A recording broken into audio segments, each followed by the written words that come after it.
Guys, manahimik na po tayo! Quiet! Quiet! Manahimik po tayo, guys! Pwede po bang manahimik muna tayo? Quiet! Alam, may tumakbo. May tumakbo na dalawa.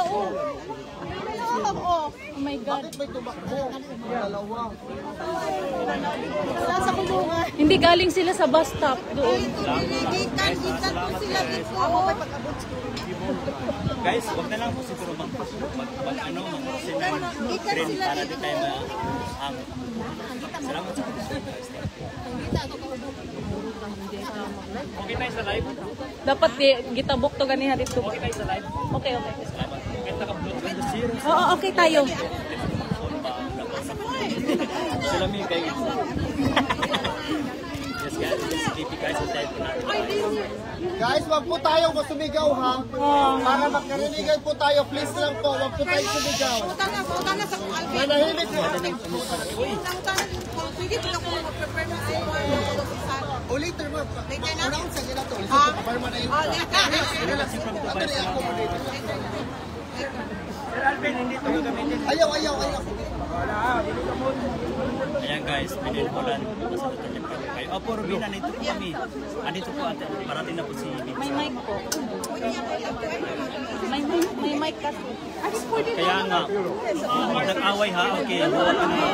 Okay guys ha, parating na si BP guys. Mamaya ko naman sa mga komento guys para makita nyo. Street po, kayo na lang po pag may mga tanong dyan, spot on nyo. Wala na akong gamit, pero akong gamit. Wala na rin siya. Diki, wala.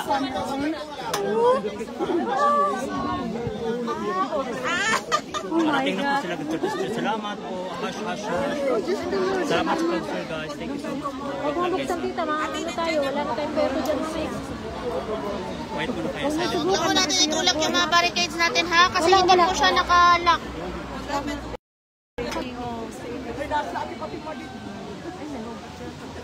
Lapitan mo na, lapitan mo. Ay, kumplong. Dito.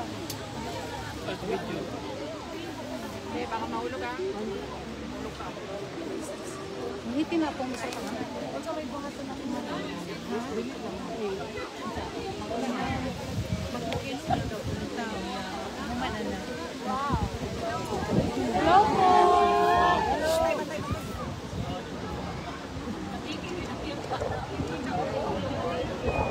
Picture tayo.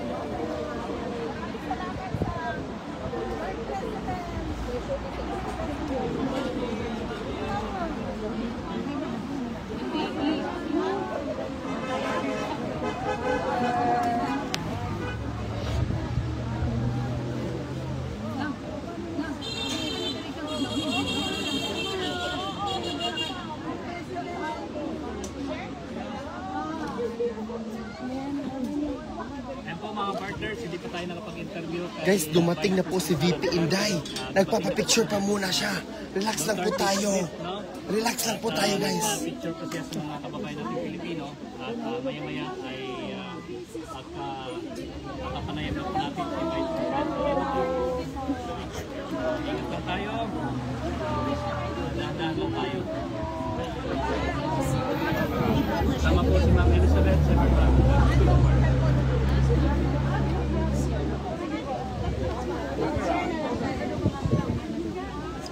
Maraming ko si mama. Ay, muagi man siya. Hindi siya maagi. Hindi siya maagi. Kahit interviewin naman siya. Wag mo. Dito lang po. Oh.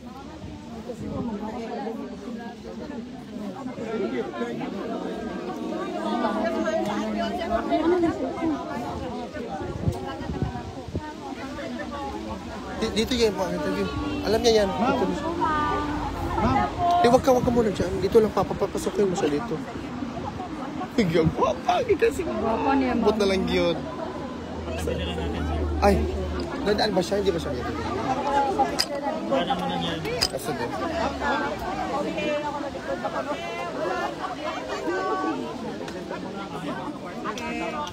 Thank you po, ma'am.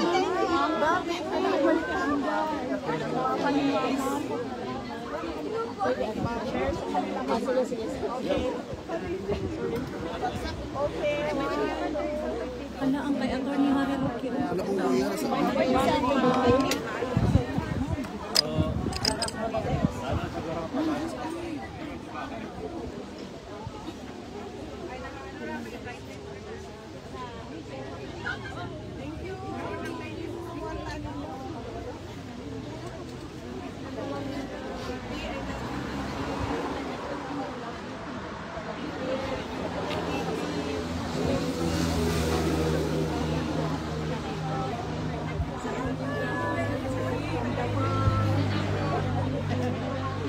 Po, kasama natin ang ating mahal na Vice President, Dito po Sara si Ma'am Duterte, Inday, dito Sara sa Duterte. Duterte Street, mga partners.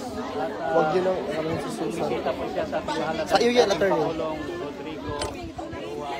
Kasama ang kanyang ina, si Ma'am. Tayo po natin, tapos ito, magkaroon po tayo ng interview. Ating pong Vice President, Sara Duterte.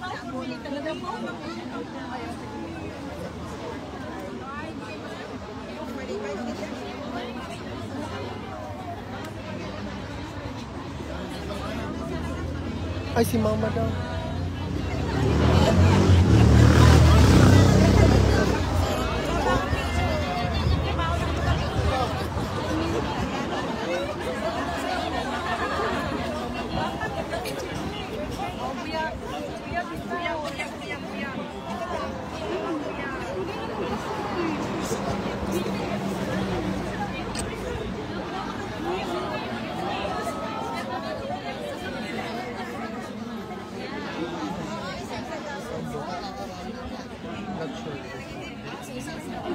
Kanino ba to? Kanino to?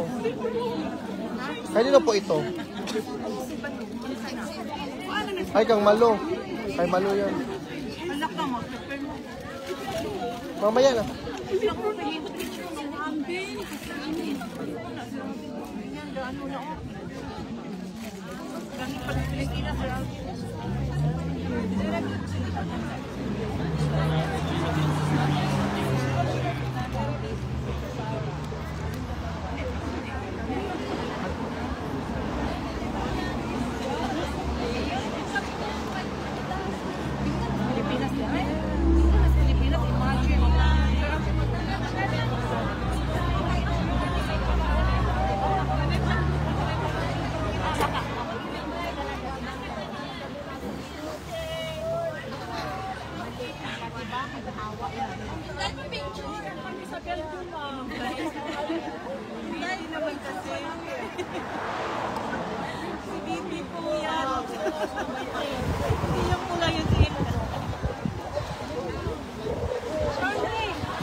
Gusto mo dyan ako?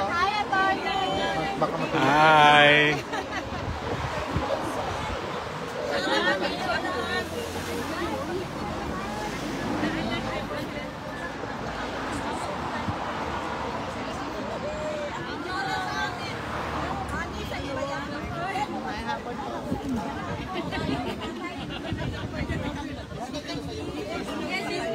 Okay lang po.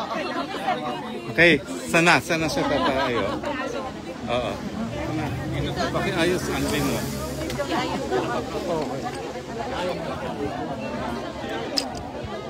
Lang.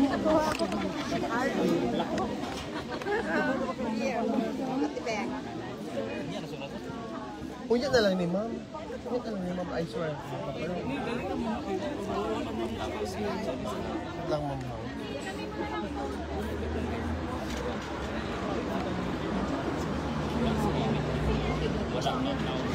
Ma'am, Aman Jay.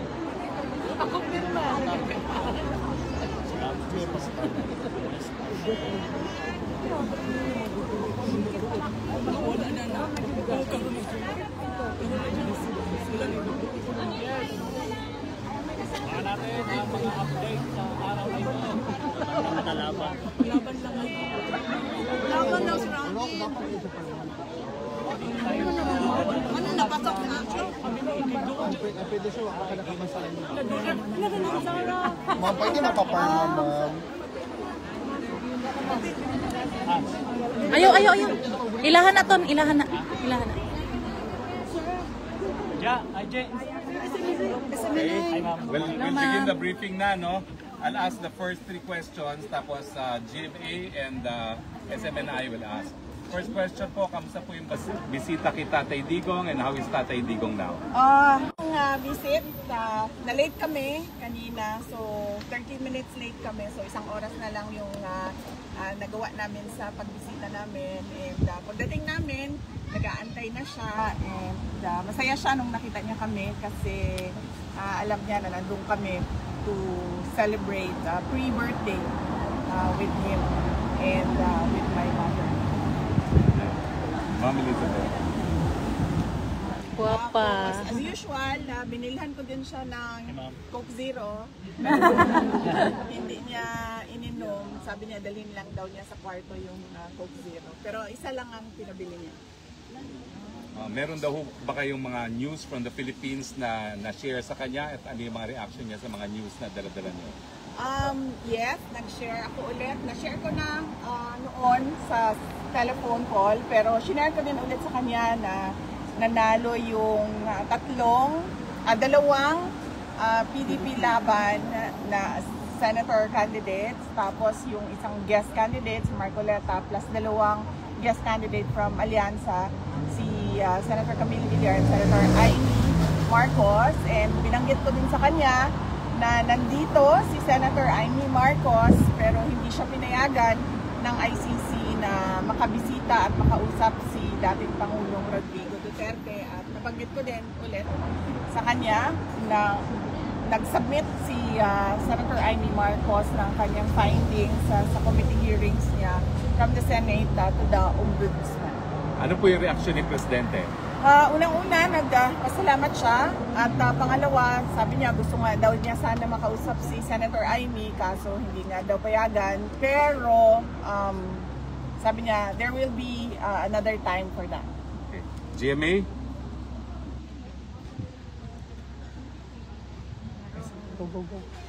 VP, bukod po dyan, 88% po ng respondents sa SWS survey ang nagsabing mahalagang harapin ninyo ang impeachment at sagutin ang mga alegasyon. Para raw malinawan ang publiko at malinis ang inyong pangalan. Ano po ang masasabi nyo sa ganitong pananaw? Oo, I totally agree. Kasama ako dyan sa 88% na yan na nagsasabi. At ako ay parang thankful sa opportunity na malinis yung pangalan ko at masagot yung mga akusasyon sa akin. Thank you po sa sagot. Last question po, napagdesisyonan po ng Senado na ilipat sa June 11 ang simula ng impeachment hearings. Gusto lang po naming marinig, paano ninyo po tinanggap ang balitang ito at ano po ang epekto dito sa inyo, kung meron man? Wala naman siyang epekto sa akin, no? Nag-iisip lang ako kung ano yung epekto ng delay doon sa kaso, pero iiwan na natin yan sa mga lawyers namin, sa defense impeachment lawyers, para pag-isipan kung anong posibleng epekto nun sa kaso kung meron man. SMNI, Anton? Hi ma'am, kamusta po kayo? Napakabait ninyo ngayon. Na-briefing, ma'am. Na-briefing na mo. Diba? Kailangan magpait-paitan. Oo. Kailangan magpapare.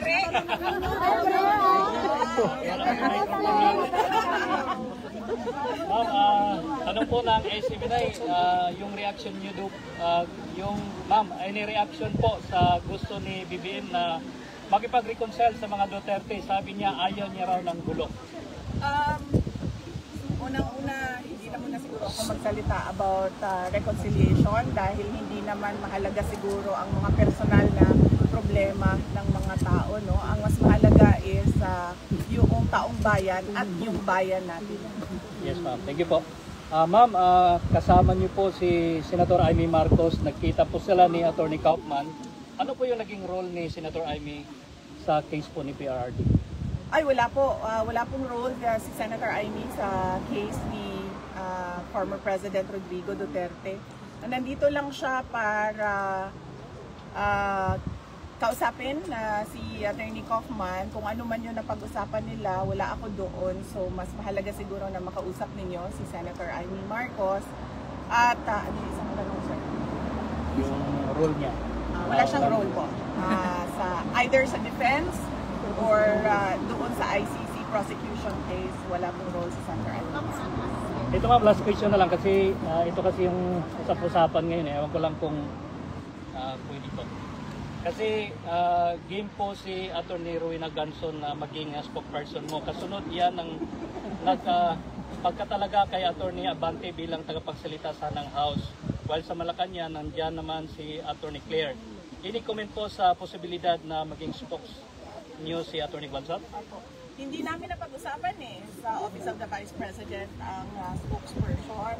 Pero saludo kami sa talino at tapang ni Attorney Rowena Ganson. So kung gusto niya magsalita, go lang ng go. Makikinig tayong lahat sa kanya.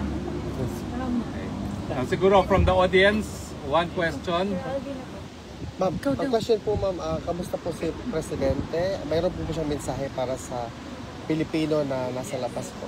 Yes, ang message niya is we are all ruled by destiny and I am here because of my destiny, whether rightly or wrongly. Yun ang sinabi niya.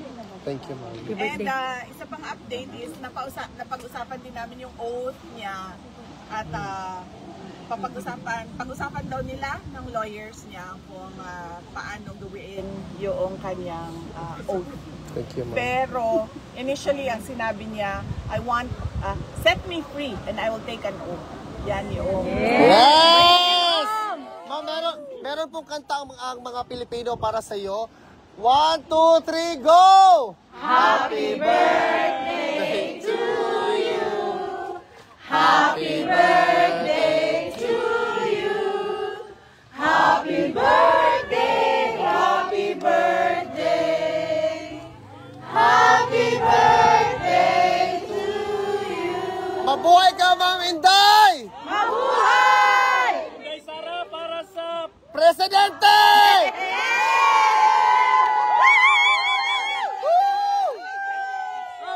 Mabuhay ka, Ma'am.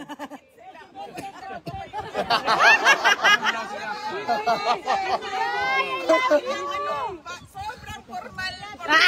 Na-briefing. Na-briefing na mo.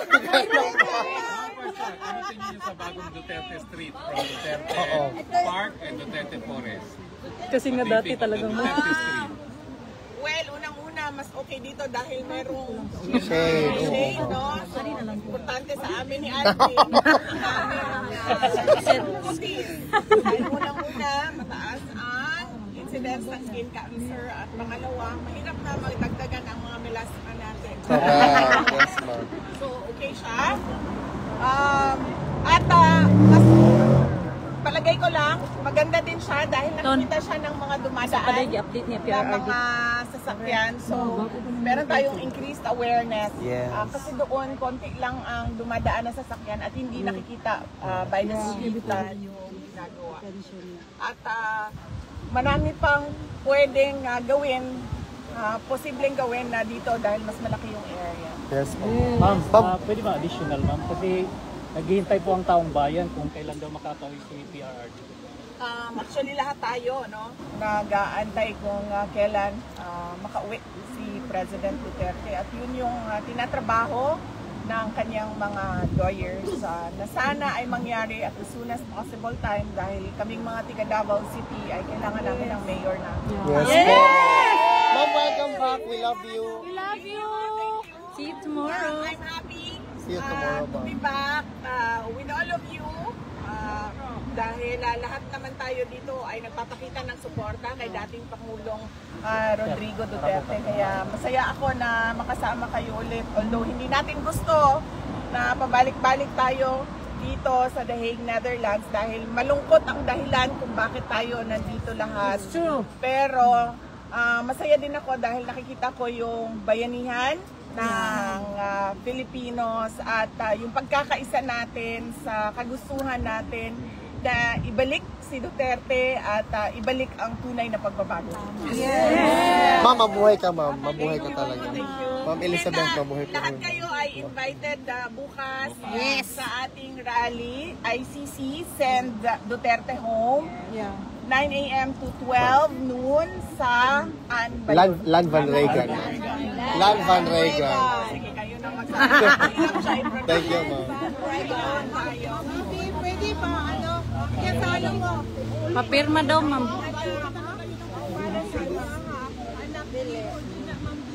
Ma'am, fresh good gihapon ka, VP.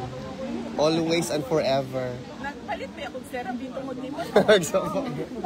Ma'am, thank you so much for giving Dili us man hope. pwede si Ma'am Elizabeth magpapirma. Endorsement na lang. Anong gwapa si Ma'am VP? Thank you, kayo. Ang original. Nandering original, okay. Correct. Welcome back, Ma'am Hindi na Elizabeth. tama tingala, anong gwapa si Vice President Sara Duterte? Nandering original, Usually pa sa kanagani Meron pa po, sa the picture taking pa. Meron pa. mother-daughter, di ba, lagi mas maganda yung anak kaysa nanay. Pero sa aking kaso, Ang sabi niya, sabi niya, mas liwat. What is liwat? Kahoy. Kamukha. kamukha. Pati ugali. We need that. Pagmasabi mo dyan. Ano na yung pirma? It's so good to see you back. Anong pangalan niya, ma'am? Ay, tatagin niya sa ako, thank you. Ano sa pangalan niya, ma'am? Ella, maraming salamat. Sa iyo. Picture taking. Mag-aral kang mabuti, mabuhay ka. May God bless you always, Ella. Mabuhay si Inday Sara Duterte! Mabuhay ang ating future president! Mabuhay si Tatay Digong! Tatay Digong! Bring him home! Bring him home! Bring him home! Bring him home! Guys, bawal po ibigay ang picture. Padaanin niyo po, tas ano na. Pila lang. Pila dito. Pagala na. Bawal magtulakan po, please lang. Sir, nandito. Bawal magtulakan tayo guys, hari lang.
Marami po ang kababayan natin. Okay po. Okay, tapos na po ang briefing ni Tatay ni Sara at ang mga balita po dyan ay maganda. Pinarating niya yung pagkakalalo ng sila po talaga yung mga magaganda ang lahi at saka kasiyahan po sa Wipunta. Based sa district kasi nga po, kaprotektahan daw kami dahil napakasarap po talaga magtatang ang ating food nandito mismo sa Netherlands. Ang pinakamamahal natin na vice presidente na walang walang Maligsabi natin, chemical, Bicol walang from VP halong Sara chemical, present. walang mga Ayan, Rogan sabi. ano sa puso, walang galit, puro kasiyahan, puro kagandahan, puro positive lang ang niraranggit ng siya po. Very patient po talaga siya. Mabuhay po ang Pilipinas at ang mga Pilipino.